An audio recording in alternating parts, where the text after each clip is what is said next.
Esse é um trabalho em formato de radionovela, representando um podcast. Oi, Oi, galeries! galeries! Estamos começando mais um Not Fair Histories ao vivo! E hoje vamos falar sobre direitos Direitos internacionais. internacionais. Na verdade, é mais especificamente sobre o nosso nada queridíssimo Adolf Hitler. E para isso, trouxemos aqui o historiador Felipe Macário para comentar um pouco sobre o assunto com a gente. Salve, salve, pessoal aí de casa! Hoje pretendo comentar um pouco sobre este assunto polêmico e espero conseguir tirar algumas dúvidas de vocês aí, beleza?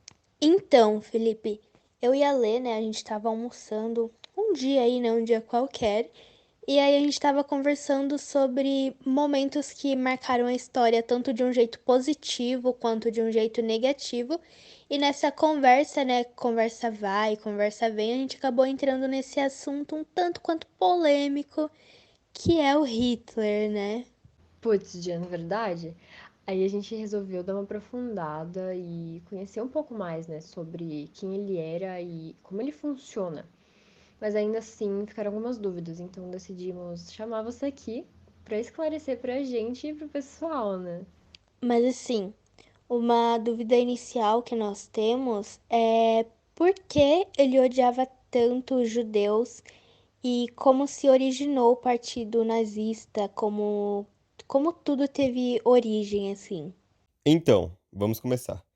Nos dias atuais, a gente acaba vendo mais sobre o que é, né, o Partido Nazista e acabamos deixando de lado a origem dele. Uma coisa essencial para o movimento nazista surgir foi o nacionalismo germânico, que começou a surgir antes mesmo da Primeira Guerra Mundial. E nisso, um professor de Hitler, chamado Leopold Pott, tinha e demonstrava ideias nacionalistas.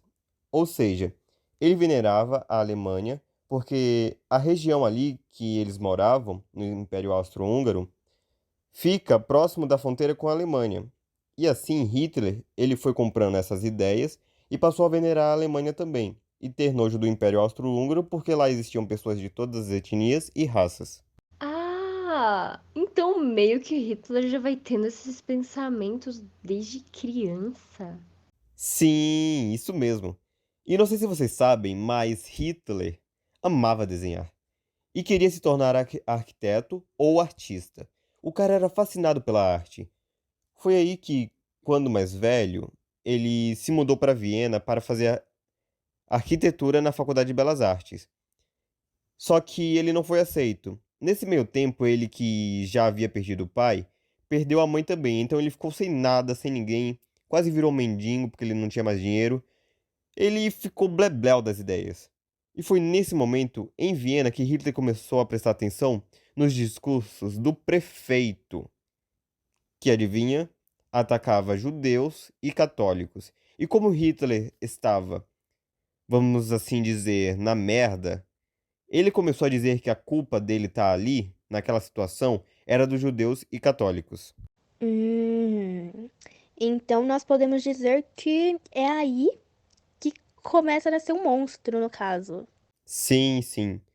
Então, quando a Alemanha ela perde a Primeira Guerra Mundial, peraí, vocês sabem que Hitler participou da Primeira Guerra Mundial, né? Nossa, sério? É.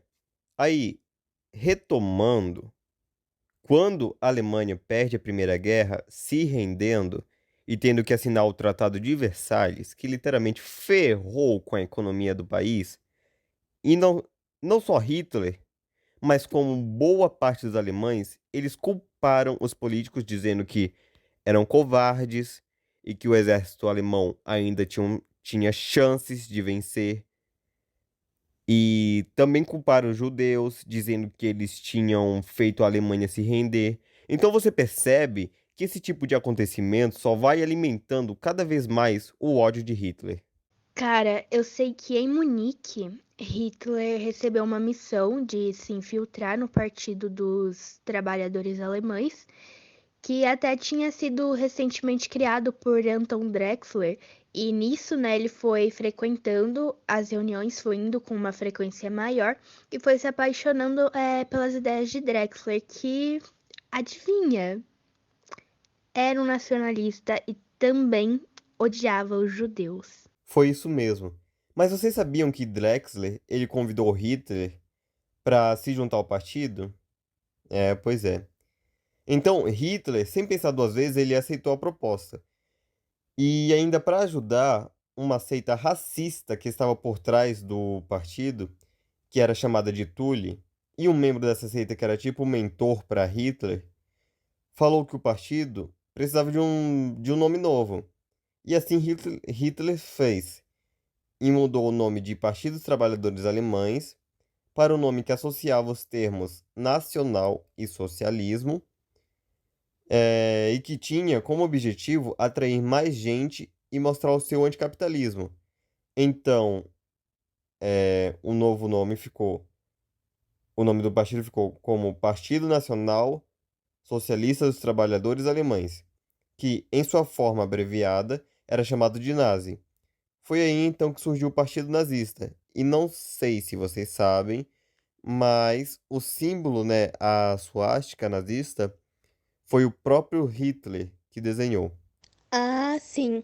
Então essa ideia, ela já existia, só que ela foi se tornando algo com uma capacidade de alcance maior, assim, então. Sim, né? E encontrando essas pessoas que você mencionou ter os mesmos ideais que ele, de que jeito Hitler foi conseguindo conquistar grande parte da Alemanha para ajudar ele a levar essa ideia adiante? Bom, o Partido Nazista criou a Gestapo, que era uma milícia que tinha como objetivo garantir a segurança do partido, e dos eventos. Só que essa milícia, ela também dava um sumiço, sabe, em quem criticava e falava mal do Partido Nazista. Então já deu pra perceber como é que ela funcionava, né?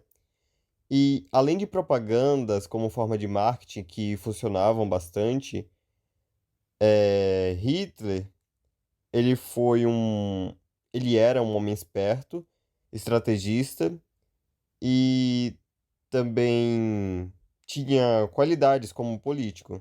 Não, mas como assim qualidades como político? Me explica essa parte aí.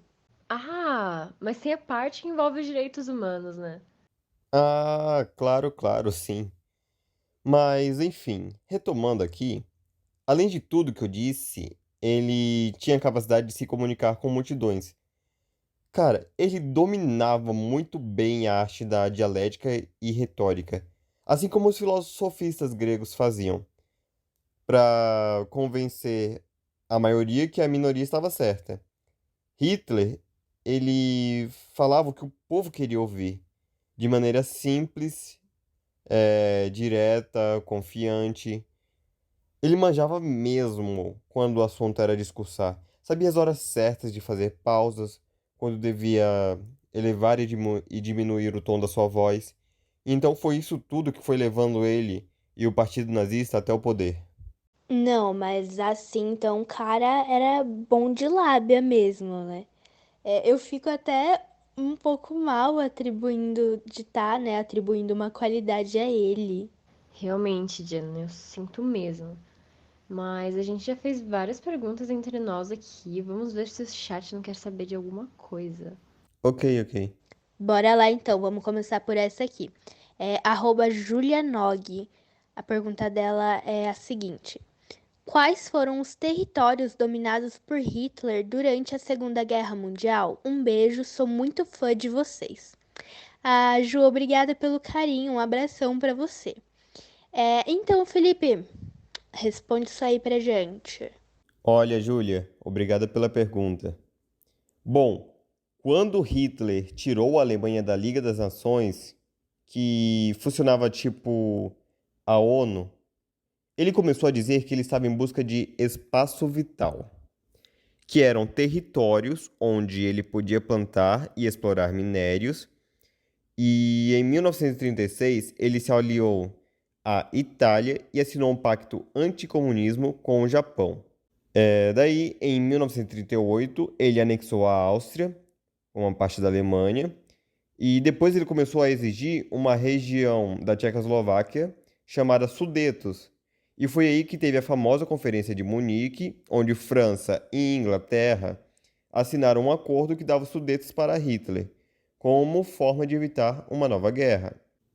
Daí, em 1939, ele quebrou o acordo com a França e a Inglaterra e anexou mais regiões da Tchecoslováquia e, tipo, ninguém fez nada a respeito. Não, sim. Isso mostra então o quanto eles estavam empenhados em evitar uma nova guerra. E além de estarem empenhados em evitar uma nova guerra, mostra também a persuasão de Hitler, né? Tipo, é, o quão invasivo ele conseguia ser. É, por aí. Depois, ele começou a exigir que um território polonês chamado Danzig fosse dele. E uma curiosidade aqui rapidinho, que foi daí que surgiu a brincadeira do corredor polonês, porque esse território estava no meio de duas regiões da Alemanha, prontas para poder atacar Danzig, caso o pedido fosse recusado. E foi aí então que a Inglaterra e a França se olharam e falaram: Meu, não dá mais, vamos reagir. E mandaram uma mensagem para Hitler: Se quiser invadir, invade, Hitler. Mas se fizer isso, a gente vai revidar. E como Hitler, ele não tinha medo da guerra, e afinal era o que ele queria desde o começo de seu governo, ele já não se importava mais com a França, com a Inglaterra. Então, primeiro ele fez um pacto de não agressão com Stalin, que era líder da União Soviética, para poder se concentrar apenas ali na Europa. E no dia 1º de setembro de 1939, Hitler invadiu a Polônia. E como foi avisado, Inglaterra e França anunciaram guerra contra a Alemanha. E é aí então que começa a Segunda Guerra Mundial. Então é como se a Segunda Guerra Mundial tivesse tido origem nazista, né? O que acaba sendo muito louco pensar até onde as pessoas podem ir por poder, ou simplesmente porque querem. Sim! Em 1940, ele invadiu a Dinamarca, a Noruega, a Bélgica, a Holanda e Luxemburgo. A Alemanha estava avançando com muita força e se aproximando da França. Foi então que, em 10 de julho de 1940, a situação da França ficou muito complicada, porque a Itália também declarou guerra à França e decidiu invadir ela. Foi então que, em 14 de julho, as tropas alemãs marcharam nas ruas de Paris. E, aliás, uma curiosidade aqui, o que mostra que Hitler procurava uma vingança também da Primeira Guerra Mundial é que ele fez o governo francês assinar sua rendição no mesmo trem que o governo alemão, em 1918, assinou sua rendição na Primeira Guerra Mundial. Putz, cara, e isso mostra que o foco dele era realmente a dominação de tudo e qualquer coisa que poderia ser tomado ou poderia ser mantido por um certo controle, então. Em 1941, a Bulgária se aliou ao Eixo. Só que 2 dias depois, o país sofreu um golpe de Estado com a ajuda dos ingleses. Por isso, Hitler ficou muito irritado e invadiu a Iugoslávia e a Grécia em menos de um mês. E em 22 de junho, Hitler deu início à Operação Barbarossa, que tinha como objetivo invadir a União Soviética. Assim, quebrando o pacto que ele tinha feito com Stalin de não agressão, e também ele planejava fazer uma limpeza étnica lá. Ele conseguiu invadir algumas regiões da União Soviética, só que ele não contava com uma arma especial que os soviéticos têm, que é o General Inverno. Galera, o inverno russo não tem pra ninguém, só pra eles que nasceram lá, que estão acostumados mesmo. E o exército alemão, como foi desprevenido, né, sem roupa adequada para aquele inverno, eles sofreram terrivelmente. E também, além do Stalin lançar uma técnica chamada terra arrasada, onde na medida que os alemães iam avançando, os soviéticos recuavam junto, só que queimando suas plantações levando todos os animais das fazendas e os suprimentos, ou seja, não sobrava nada para os alemães. E então, assim, podemos dizer que a sua a primeira derrota de Hitler, foi para o seu ego, porque mesmo com muita dificuldade em avançar na União Soviética, ele não parava de enviar mais soldados, que acabavam morrendo, aí enviava mais soldados, aí mandava mais comida, mais suprimentos. Ele foi gastando tudo que tinha e só foi se ferrando. Ah, ó o erro crasso batendo na porta. Sim, exatamente. Para quem não sabe, pessoal, Caio Crasso foi um general romano que ficou com inveja de outros dois generais que governavam ali junto com ele, e ele quis se amostrar, conquistando o povo parto. E esse povo habitava a região onde hoje se encontra o Irã, a Armênia, o Iraque e um pouco de outros países. Só que assim, como o exército alemão, o exército romano também teve problemas com o clima. No caso deles, foi o extremo calor e tiveram problemas para andar na areia. E Crasso, pessoal, só resolveu atacar por atacar.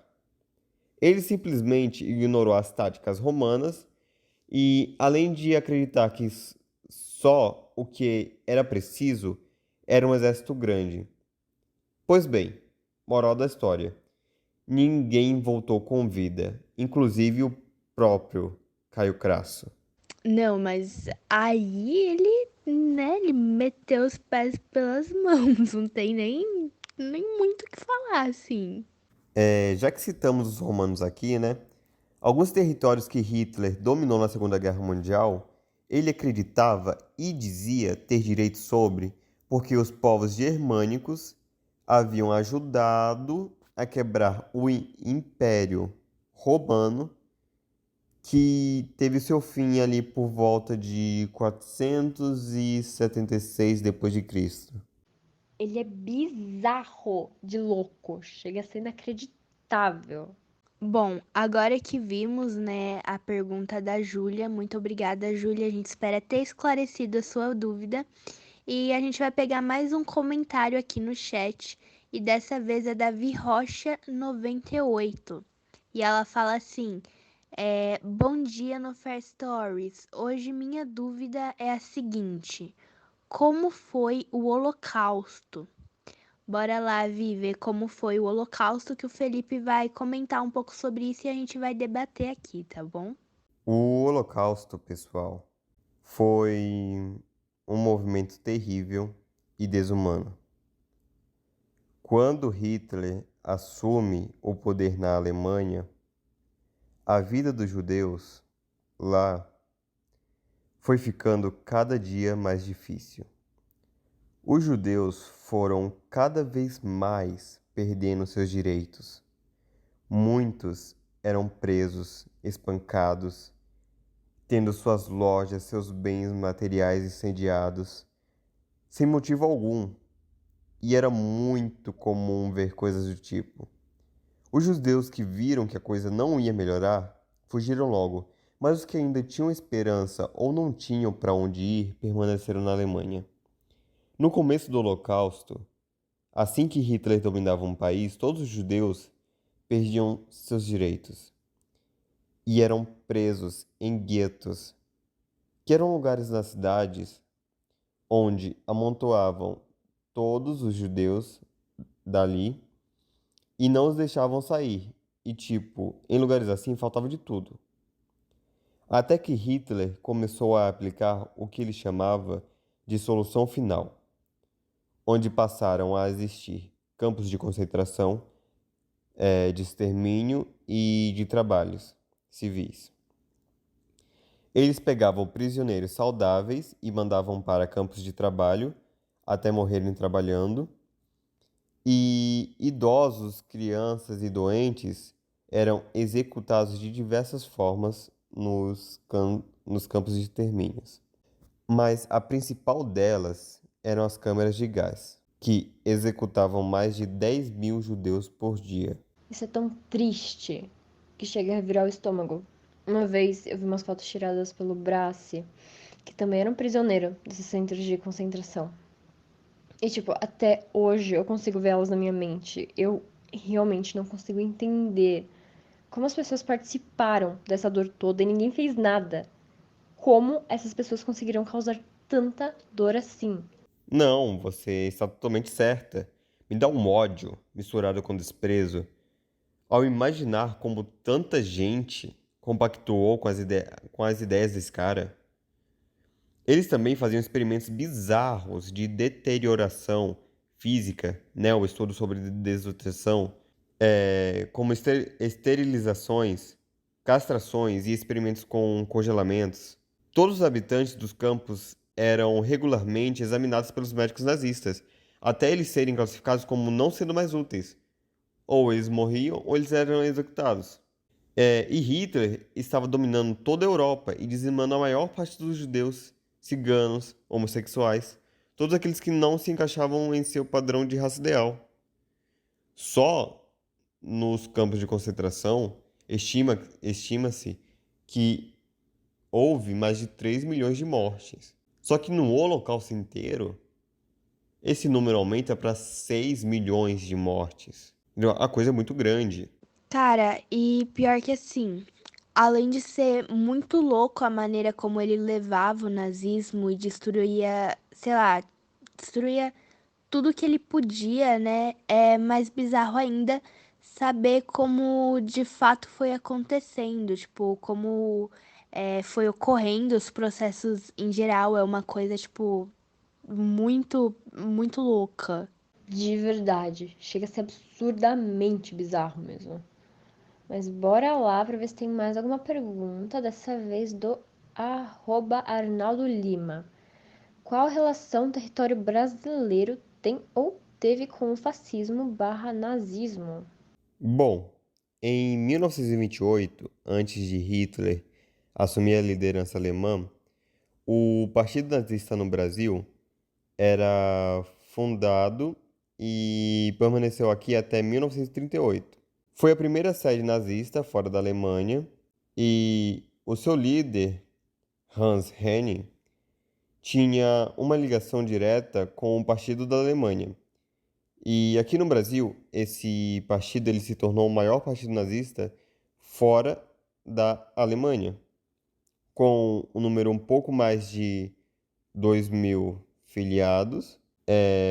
E para se afiliar a esse partido, era obrigatório você ter nascido na Alemanha. E tiveram alguns descendentes de alemães também que participavam em outras organizações, como a Associação de Mulheres Nazista, a Associação de Professores Nazistas e tinha também a Juventude Hitleristas. Os estados com o maior número de filiados aqui no Brasil era São Paulo e Santa Catarina. O principal objetivo do partido aqui no Brasil era unir as comunidades alemãs, e combater o comunismo e apoiar Hitler nas eleições. E assim, eu fiquei em choque quando eu descobri que o Brasil teve sim uma relação com o nazismo. Porque eu acho que não só pra mim, mas também como muitas pessoas, ou se não até mesmo a maioria, tipo, o Brasil ter tido uma relação com isso era uma realidade, tipo, totalmente distante, uma realidade muito distante. Então, é importante a gente lembrar que nessa época o presidente do Brasil era Getúlio Vargas. E Vargas, ele não achava tão mal assim as ideias nazistas, e sim achava que o comunismo poderia ser mais perigoso do que o nazismo. Vargas só não se aliou ao eixo na Segunda Guerra Mundial por causa da chamada política da boa vizinhança, criada pelos Estados Unidos para aumentar a influência americana no Brasil e na América Latina. Então, os Estados Unidos foram fazendo acordo, acordos, né, com o Brasil, acordos esses que beneficiavam os dois países, e foi aí que em 1937 Vargas implantou o Estado Novo no Brasil. um modelo de governo totalitarista que se assemelhava ao da Itália fascista. E por conta desse novo regime, Vargas coloca o nazismo no Brasil como ilegal e rompe qualquer relação com a Alemanha. E só em 1942, Vargas anuncia o rompimento de qualquer relação diplomática com as forças do eixo. E esse rompimento, mais a proximidade com os Estados Unidos, fez com que navios mercantes brasileiros fossem atacados por submarinos alemães, que resultou em 19 navios afundados e mais de 700 mortes de brasileiros. Mas olha o nível que nós seres humanos podemos chegar. Cara, ataque de submarino pra mim era coisa de filme, tá ligado? Claro que haviam outros modelos de governo a serem seguidos, mas o fato do nazismo não ter sido totalmente implantado já é algo, né? Sim, aí Getúlio Vargas, sofrendo com a pressão popular, mais a pressão dos Estados Unidos, decidiu declarar guerra contra a Alemanha e a Itália. E aí ele criou a FEB, Força Expedicionária Brasileira, onde soldados de diferentes grupos e regiões formaram um grupo de 25.445 soldados que ficaram conhecidos como os Pracinhas, que receberam treinamento e armamentos dos Estados Unidos. E galera, até o início de 1944, a FEB não havia partido. Foi daí que surgiu o lema: é mais fácil uma cobra fumar do que a FEB embarcar.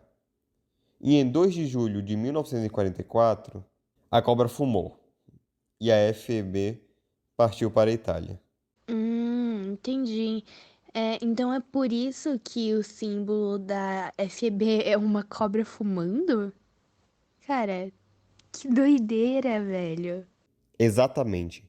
As batalhas importantes que mostraram a eficiência dos brasileiros foi a da ocupação de Castelnovo e a ofensiva final da Batalha de Montese.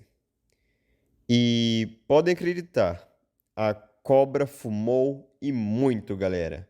Os pracinhas libertaram muitas vilas e cidades e capturaram algo em torno de 20.500 soldados inimigos. E assim que a campanha brasileira acabou na Itália, o primeiro contingente da FEB chegou no Brasil em junho de 1945 e na guerra foram perdidas, infelizmente, 443 vidas brasileiras. E o curioso, galera, é que o Estado Novo de Vargas ia totalmente contra a luta dos direitos de liberdade, que os pracinhas haviam tanto se empenhado e dado até mesmo suas vidas na Europa, para poder ajudar alguns povos a recuperar esse direito. E em 6 de julho de 1945, após um aviso do ministro de Guerra, a FEB foi extinta. Às vezes olhamos tanto para os heróis dos outros países que esquecemos até de olhar para os nossos. E, cara, uma coisa que nós vimos, né, enquanto eu e a Lê a gente estava estudando, é que depois que a Segunda Guerra Mundial teve um fim, né, teve seu fim, muitos, muitos nazistas, tipo, fugiram pro Brasil usando rota de fuga clandestina.